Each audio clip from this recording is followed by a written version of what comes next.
Ang kwentong ito ay tumatalakay sa tunay na kahulugan ng pagsisikap, sakripisyo, at pananalig sa kabila ng matitinding pagsubok sa buhay. Ang liwanag sa gitna ng hirap. Sa isang maliit at liblib na baryo sa lalawigan ng Baclayon, nakatira ang pamilya ni Kiko.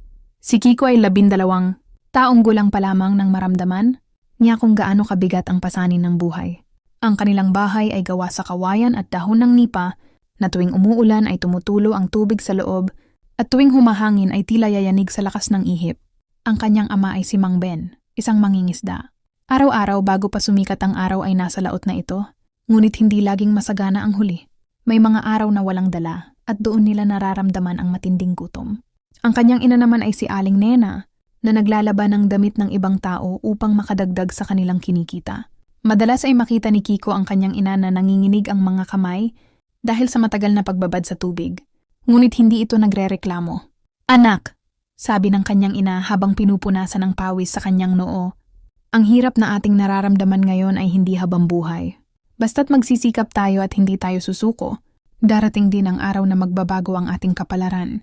Mula noon, itinanim na ni Kiko sa kanyang puso ang mga salitang iyon. Kahit bata pa siya, tumutulong na siya sa lahat ng gawain. Pagkatapos ng klase, nagtitinda siya ng kakanin sa kalsada. Nag-iipon ng kahit kaunting barya para sa kanyang pag-aaral. Yung kanyang pangarap ay simple lamang. Makapagtapos ng pag-aaral at mayahon ang kanyang pamilya sa hirap. Ang maunang pagsubok.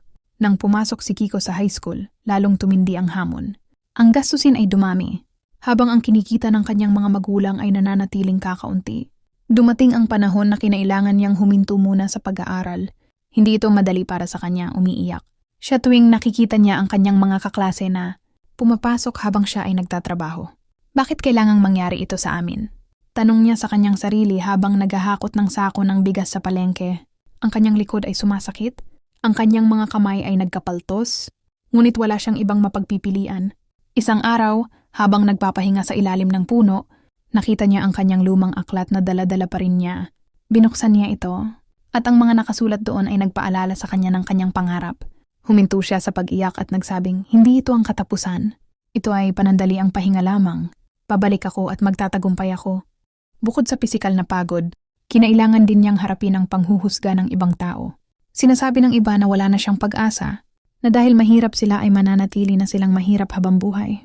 May mga kakilala ring nagsasabing sayang lang ang kanyang pagsisikap dahil hindi naman ito magbubunga. Ngunit sa halip na mawalan ng pag-asa, ang mga salitang ito ay naging pampalakas ng kanyang loob. Ginawa niyang inspirasyon ang mga panghuhusga upang lalo pang pagbutihin ang kanyang ginagawa. Ang walang kapagurang pagsisikap. Pagkalipas ng 2 taon, nakaipon na si Kiko ng sapat na halaga upang makapagpatuloy sa kanyang pag-aaral. Nag-enroll siya muli, at mula noon ay nagdoble ang kanyang pagsisikap. Tuwing 4:00 ng madaling araw ay gising na siya. Naglilinis ng bahay, tumutulong sa kanyang ama sa paghahanda ng mga gamit sa pangingisda, at pagkatapos ay nag-aaral habang hindi pa sumisikat ang araw. Pagkatapos ng klase, nagtatrabaho siya bilang katulong sa isang tindahan hanggang gabi. Ang kanyang mga kaklase ay nagpapahinga na o naglalaro, ngunit si Kiko ay abala pa rin sa kanyang mga gawain. May mga gabi na pagka-uwi niya ay pagod na siya, at minsan ay natutulog na lamang siya habang hawak ang kanyang mga aklat. Nag-aaral siya sa ilalim ng liwanag ng kandila dahil madalas ay walang kuryente sa kanilang lugar. May mga pagkakataong gusto na niyang sumuko. May mga araw na pakiramdam niya ay hindi na niya kaya pa ang bigat ng kanyang pasanin. Ngunit tuwing nakikita niya ang ngiti ng kanyang mga magulang o kapag naririnig niya ang kanyang mga kapatid na nagsasabing, "Kuya, ikaw ang aming inspirasyon," ay muling nabubuhay ang kanyang lakas. Hindi lang sa pag-aaral at pagtatrabaho ipinakita ni Kiko ang kanyang pagsisikap. Siya ay nag-aral din na maging matiyaga, mapagpatawad at mapagpasalamat. Kahit nakulang sa gamit at pagkain, hindi siya naghihinanakit sa Diyos o sa kapwa. Sa halip nagdarasal siya tuwing gabi na nagpapasalamat sa maliliit na biyayang natatanggap nila. Ang pinakamabigat na hamon, nang magtapos na si Kiko sa high school at nagplano ng kumuha ng kurso sa kolehiyo, dumating ang pinakamabigat na pagsubok sa kanyang buhay. Nagkasakit ng malubha ang kanyang ama at kinailangan itong maipasok sa ospital. Ang lahat ng kanyang naipon ay nagamit sa panggagamot at tila muli ay nawala ang lahat ng kanyang pag-asa. Naglakad-lakad siya sa gilid ng ilog, nag-iisip kung ano na ang kanyang gagawin. Bakit parang laging may humahadlang sa aking daan?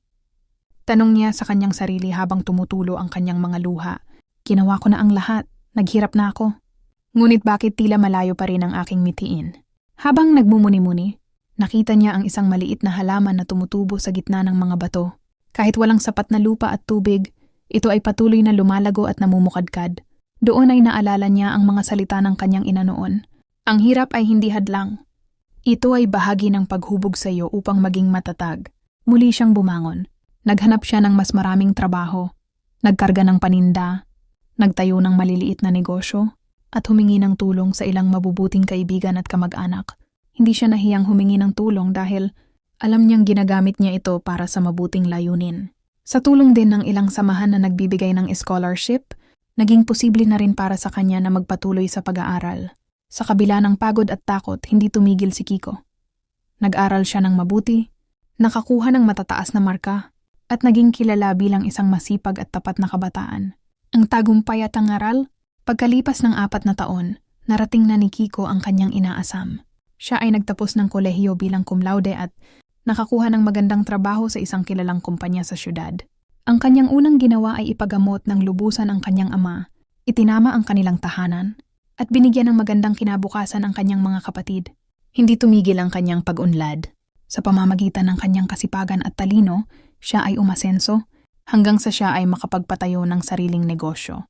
Ngunit kahit na mayaman na siya, hindi niya kinalimutan ang kanyang pinagmulan. Bumalik siya sa kanilang baryo at tumulong sa pagpapatayo ng mga silid-aralan, pagbibigay ng tulong sa mga mahihirap na mag-aaral, at pagbibigay ng kabuhayan sa kanyang mga kababayan. Isang araw, habang nakaupo siya sa kanyang tahanan kasama ang kanyang pamilya, sinabi niya, "Ang tagumpay na aking tinatamasa ngayon ay hindi ko makakamit kung wala ang hirap na aking pinagdaanan. Ang bawat patak ng aking pawis at luha ay naging tulay upang marating ko ang aking mga pangarap.